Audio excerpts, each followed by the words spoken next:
chia tay. Kết thúc là điều em không muốn. Em biết như thế làm anh đau. Không phải vì em đã hết yêu anh, mà vì khoảnh cách đôi ta quá xa. Người ơi anh xin lỗi vì đã không thể bên anh ngay lúc này. Người hiểu cho em và hãy thứ tha cho em anh nhé. Chẳng thể nào thay đổi vì chính anh cũng không thể nào hiểu được. Rồi ngày mai sẽ quên em thôi.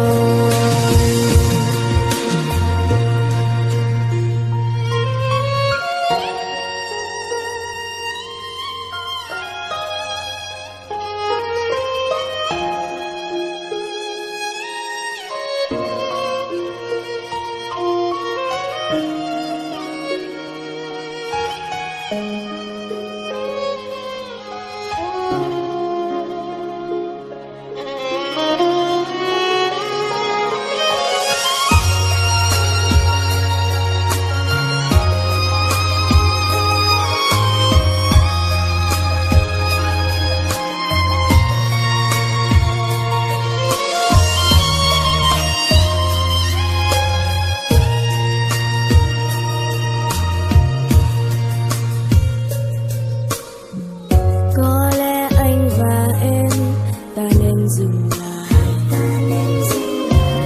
Có lẽ anh và em mình chia tay. Kết thúc là điều em không muốn.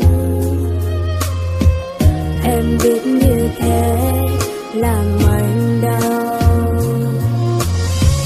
Không phải vì em đã hết yêu anh, mà vì khoảnh cách đôi ta quá xa.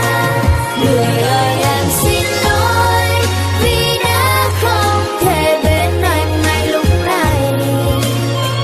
Người hiểu cho em và hãy thứ tha cho em anh nhé. Chẳng thể nào thay đổi vì chính anh cũng không thể nào hiểu được. Rồi ngày mai sẽ quên em thôi.